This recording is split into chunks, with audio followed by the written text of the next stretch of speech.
I was born in a small village that felt like a hidden world, wrapped in the embrace of forested hills that stretched as far as the eye could see. The village was a place where the modern world seemed to melt away, leaving only the sounds of nature and the rhythms of a life closely tied to the land. From a young age, I felt a deep connection to the world around me. A world where the forest was not just a backdrop, but a living, breathing entity that shaped every aspect of our lives. My earliest memories are of wandering through the woods, my feet finding familiar paths among the trees. The forest was my playground, and it was here that I learned my first lessons about life. I watched the changing seasons with awe, the vibrant greens of spring, the rich, earthy smells of summer, the fiery colors of autumn, and the quiet, snow-blanketed stillness of winter. Each season brought its own kind of magic, and I felt a deep sense of belonging in this world. Living in such close proximity of nature, I developed a keen sense of observation. I could identify different birds by their songs, track the movements of animals through the underbrush, and understand the subtle changes in the weather just by watching the sky. The animals of the forest were not just distant creatures to be glimpsed occasionally, they were part of the fabric of my daily life. I would often see deer grazing at the edge of the village, their large eyes watching me curiously as I passed by. The birds that flitted through the trees became as familiar to me as the people in the village, each with their own distinct personality. There was one fox in particular that I felt a special connection with. I would often see her in the early mornings or late evenings, a flash of red fur among the green foliage. She was shy, always keeping her distance, but there was a mutual respect between us. I never tried to approach her too closely, understanding that our connection was one of silent recognition, not of physical proximity.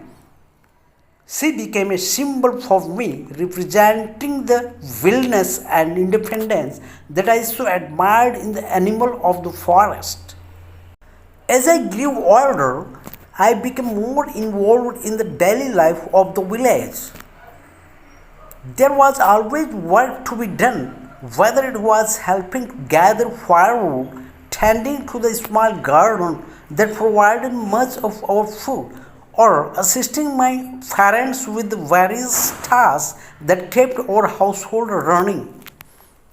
The village was a close-knit community where everyone knew each other and where cooperation was essential for survival.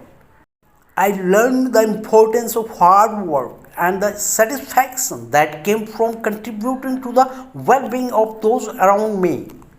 But while I loved my life in the village, there was always a part of me that yearned to learn more about the world beyond the forest. I would listen intently to the stories told by the old elders, tales of distant cities, of technologies and cultures that seemed so foreign and yet so intriguing.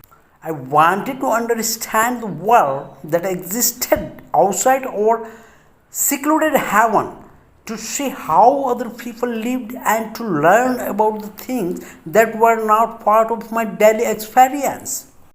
When the time came for me to start school, I was filled with a mix of excitement and dread. The idea of leaving the forest, even for just a few hours each day, was daunting. The school was located in a large town, some distance away from the village, and attending it meant I would be away from the familiar sights and sound of home.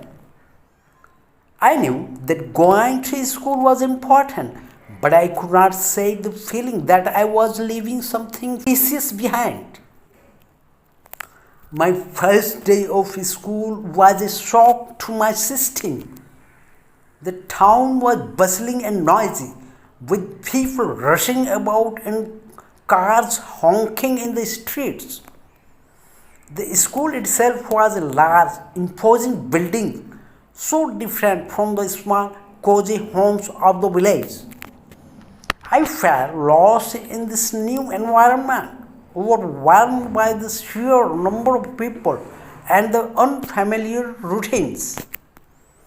The other children seemed so at ease, chatting and laughing with each other, while I struggled to find my place among them.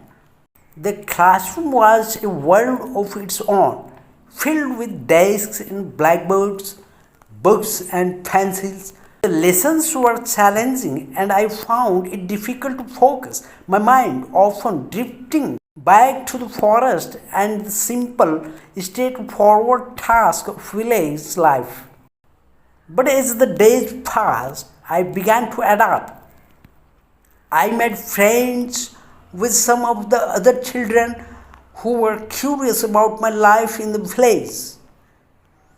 They asked endless questions about the forest, the animals, and the way we lived, and I found myself enjoying the role of a storyteller, sharing the wonders of my world with those who had never experienced it. As I became more comfortable in school, I started to appreciate the value of what I was learning. The subjects that had seemed so foreign at first began to make sense, and I discovered a thirst for knowledge that I had not known I possessed. I realized that there was a vast world beyond the forest, full of ideas and possibilities that I had never imagined. The more I learned, the more I wanted to know, and I began to see education not as a burden, but as a key to unlocking the mysteries of the world. Yet, despite my growing love for learning, there was always a part of me that longed to return to the forest. I would rush home after school, eager to shed the trappings of the town and immerse myself in the natural world once more. The forest became my refuge, a place where I could clear my mind and reconnect with the land that had shaped me. I found that the lessons of the forest and the lessons of the classroom were not so different after all. Both required patience, observation, and willingness to learn from one's surroundings. Over time, I learned to balance these two worlds. I would spend my mornings in the classroom, absorbing the knowledge that would help me navigate the broader world, and my afternoons in the forest, where I could apply the principles I had learned in a real and tangible way. The forest, once my entire world, became foundation upon which I could build a future that included both the wildness of nature and the order of human society. As I progressed through school, I began to see the possibilities that education could offer.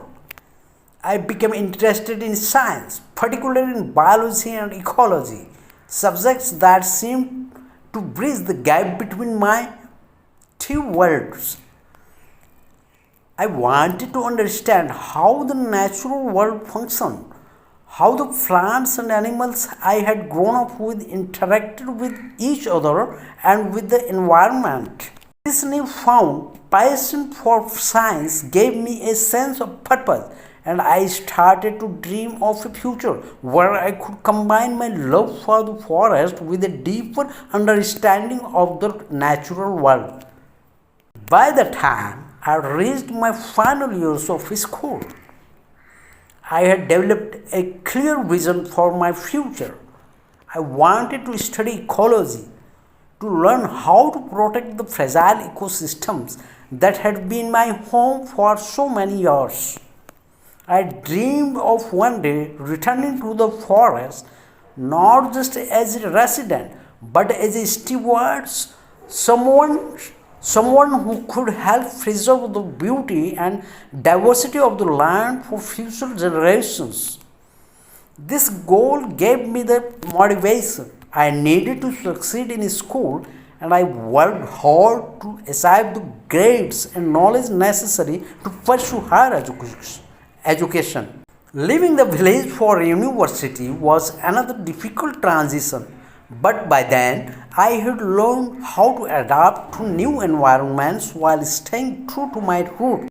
The university was in a large city, far removed from the quiet life of the village, but I approached it with the same curiosity and determination that had guided me through my earlier challenges.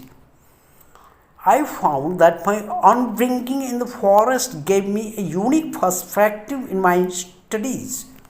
While other students had learned about ecosystems in textbooks, I had lived in one. This experience allowed me to approach my studies with a deep understanding of the practical implications of ecological science. My time at university was transformative. I gained a wealth of knowledge and skills that I could never have imagined as a child wandering through the forest. I learned about the complex interactions between species, the impact of human activities on the environment, and the ways in which we can work to protect and restore natural habitats. I also met people who shared my passion for nature, forming friendships and professional relationships that would last a lifetime. But despite all the excitement and opportunities that university offered, I never forgot where I came from. The forest was always in my heart, and I would return to the village whenever I could, seeking the peace and grounding that only the natural world could provide. Each visit reinforced my commitment to protecting the environment, and I became more determined than ever to use my education to make a positive impact. After completing my studies, I returned to the region where I had grown up, this time as an ecologist working to protect the very forest that had nurtured me. It was a dream come true, a way to give back to the land that had given me so much. I worked on various conservation projects, helping to preserve habitats, restore damaged ecosystems, and educate the local communities about the importance of environmental stewardship. My work allowed me to combine my love for the forest with the scientific knowledge and I have gained, creating a bridge between the natural world and the human society that often seemed so distant from it. Today, I continue to live and work in the region dedicated to the preservation of the forests and the wildlife that call them home. The journey from the village to the wider world was not always easy, but it has given me a deep appreciation for the connections between nature, education, and community. I have learned that while the world outside the forest is vast and full of possibilities, the lessons of the land remain at the core of who I am. My story is one of balance between the wild and the civilized, the past and the future, the individual and the community. It is a story of learning to navigate different worlds, of finding strength in both,